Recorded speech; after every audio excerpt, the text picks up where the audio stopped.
Okay, okay, hi everyone, and good morning. Okay, okay, all right. So now we are going to look at into the first topic. Okay, introduction to analytical chemistry. So you would need to be able to describe general steps in chemical analysis. You would also need to be able to describe what are the sampling techniques, what is the storage techniques, and what are the sample preservation procedures for your analytes. Okay, and lastly, there are going to be some general procedures on the solution preparation. All right. So now we are going to look at into the first subtopic, which is the general steps in chemical analysis. Okay. So basically, what is analytical chemistry? So analytical chemistry is everything that is going to do in terms of obtaining, processing, and communicate the information about the composition and the structure of the matter, which is in this case our analyte. Okay, the compound of interest tu kita panggil analyte. Okay, in a sample. Okay, so basically it deals with the separation, the identification, and the determination of the analyte in a sample. Okay, so all of these processes of separation, identification, and determination involves using a range of techniques, range of methodologies in terms of obtaining and assessing their qualitative, quantitative, and also their structural information. Okay, so basically this is all the things that we are going to do in this course. Okay, so it deals with separation, identification, and determination. Okay, identification in terms of what is the identity of it. Okay, kalau dia heavy metal, what kind of metal? Kalau dia hydrocarbon, hydrocarbon apa? So that is qualitative. Quantitative is how much is it? Okay, berapakah kuantiti benda itu, analyte itu di dalam sampel itu, di dalam matrix itu. Okay, and lastly, we would be able to know about the structural information. Alright, okay, let's moving on. Alright, so what is analyte, matrix, and sample? So this is important for you to be able to differentiate between analyte, matrix, and sample.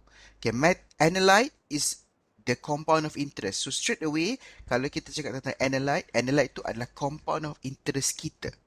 Okay, so it is the matter to be identified or detected or separated using our selected methods. So it is our compound of interest. What is the matrix? Matrix adalah the medium yang analyte tu duduk di dalamnya.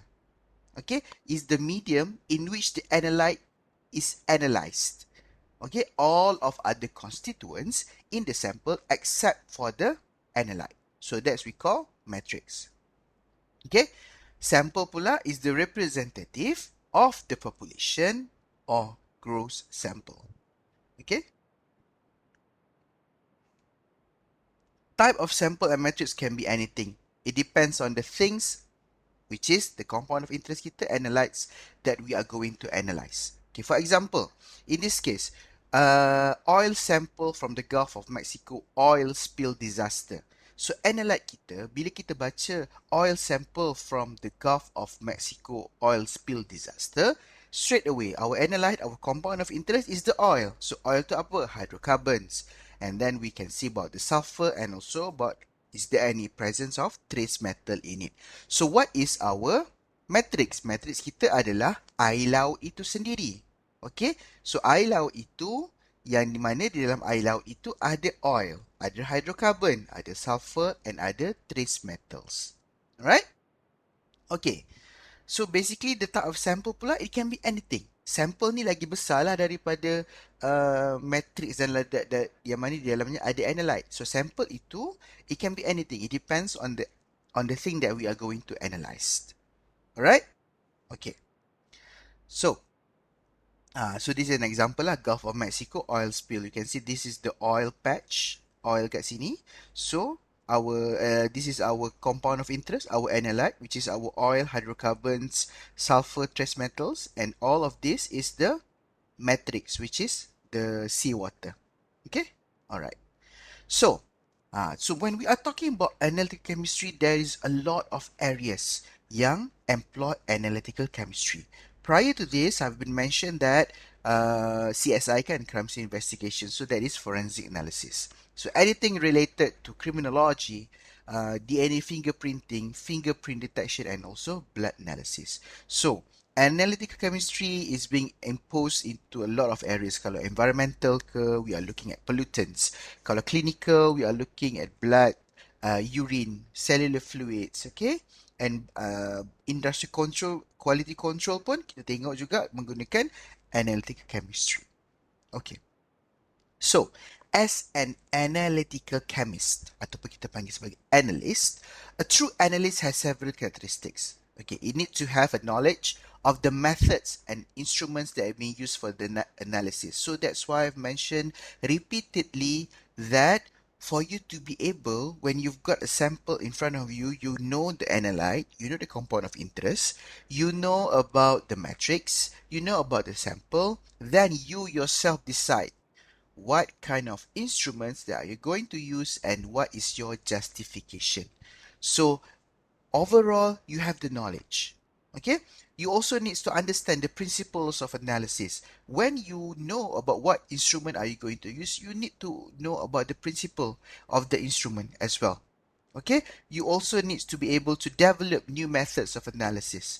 Okay, for example, the standard method that we already have dalam dunia ni tidak kena dengan analyte you. So you need to be able to come up to develop your own method. Okay, based on your analyte, based on your compound of interest. Okay, so lastly, an analytical chemist is a skilled and well-trained chemist and also known as a problem solver.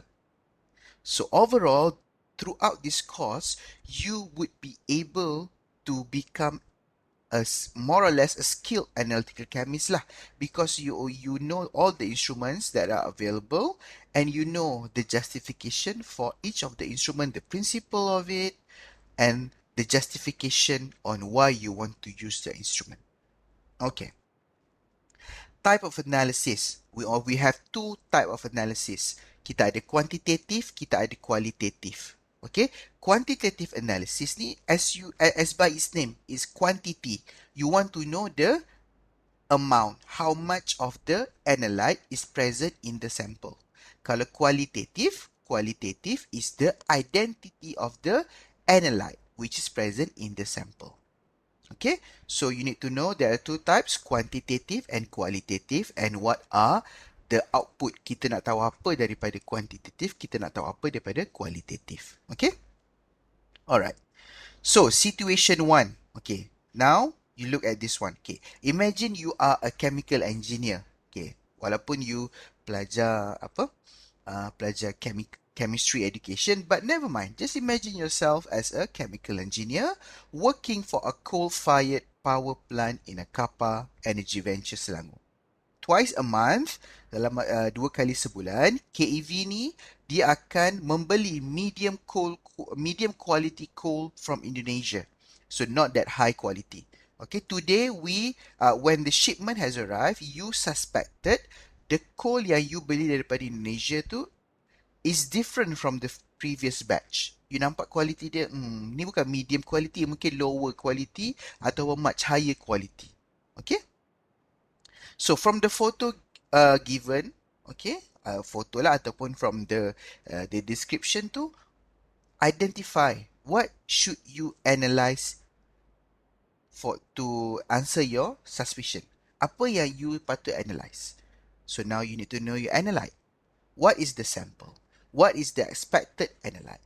What is the matrix? And should this be quantitative ke qualitative? Okay, so now I want you to answer this and letak dalam mind map you. Okay? Situation 2. Tadi situation 1, ni situation 2. Okay, a burnt body was found outside a suburban house. Okay, ada badan yang terbakar di luar sebuah rumah. Okay, police officers treat this as a homicide case. Homicide case ada berbeza dengan suicide. Suicide itu bunuh diri. Homicide ini dia dibunuh. Okay. Based on the investigation with the neighbours, they have heard two people quarreled the night before.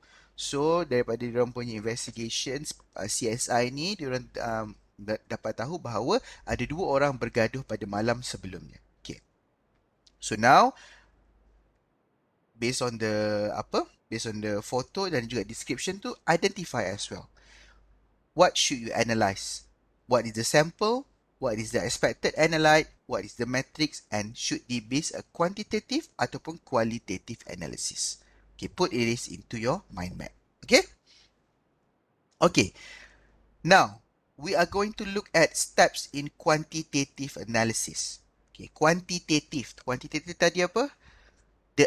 How much is it? What is the amount that is present inside the analyte? What is the amount of analyte that present inside the sample? Okay. First of all, you need to understand and define the problem. Okay, you need to know about what is the analyte that is in front of you that you want to analyze. Then you need to do literature search. Okay, literature search ni you need to be able to select methods lah. Whether it is a standard method ke ataupun method yang telah dipublish di dalam journals ke, okay? So you need to find out on all of these things. Then, after that, you will need to be able to do the sampling, sample preservation and sample preparation. So all of this is important for you to be able to do quantitative analysis. After you have done your sampling, you have done your sample preservation, and you have done your sample preparation, now it is time for analysis, as I mentioned before. Okay, analysis, kita tengoklah perform measurement, kita compare result dengan standard method yang kita ada. Lepas tu, kita apply statistical techniques to verify the results, and lastly, we report our findings. Okay, so this is an example of a literature search. Okay, a case study in forensic chemistry, the Bali bombings. Okay, so this is something that you would be able to baca lah. So you just Google this. Of course, I think that you can achieve and read this lah. Okay, okay. So now we are going to look into each one of them. Understand and define the problem. Learn as much as possible tentang permasalahan tentang sampel itu. What is the problem? What needs to be investigated? You need to know whether what do you want, whether it is qualitative ke quantitative. Okay, when will the result will be needed? Kalau result itu katakanlah orang hantar kat you, lepas tu kata I nak esok. So you need to work within your capacity lah. Okay, so if the method needs to be developed and that which there is no standard method available, then you need to let them know that okay, I need to develop a new method, so you need more time. Okay, how many samples also is one of the parameter as well for you to be able to know when are you going to deliver the results. Kalau banyak sangat sample, it takes a longer time. Who will use the information? Okay, that's all the things that you need to know in terms of understanding and define the problem. Okay. So in terms of how accurate and precise, how sensitive, what is the budget, how the sample is obtained in terms of sampling. So all of this are important for you to make a good decision on how are you going to analyze your sample, which is at last you need to know what is the analyte lah. Okay. Alright. Chemical literature search, kita ada ASTM. ASTM is also tempat yang you boleh cari standard methods, ASTM, and also AOAC. It is website yang mana you boleh cari standard methods. Standard methods ni you can just take the method and you can just use it straight away. Kalau method yang tidak ada, you need to develop your own method which involves more work. Ataupun kalau you obtain daripada literature, daripada journals, you need to do a little bit much more work in terms of how are you going to implement it in your analysis. Tetapi kalau for standard methods, contohnya ASTM ataupun AOAC, then you can just straight away use it. Alright, so that is the differences. So kalau ada soalan tentang what are the differences between standard methods, cookbook methods ataupun journal methods, then you need to be able to justify all of those things lah. Okay. So online scientific technical journals methods boleh didapat daripada Analytical Chemistry, Analytica Chimica, ACTA, Journal of Chromatography. Okay, alright. So this is also where you can find analytical methods, but this is the published one. Okay, the published one. So usually we will go for this lah, the standard one, ASTM and AOAC. Tetapi standard method ni usually something that is much more general. Okay, alright. So method selection, you need to be able to know about what chemistry principle are we looking at, what are the equipment, some are the journals ataupun the standard methods, so whether it's been using spectroscopic instruments or chromatographic instruments, are the methods valid or certified in terms of what are their sensitivity, the accuracy, okay, all of these parameters, all of these things you need to be able to get from each of the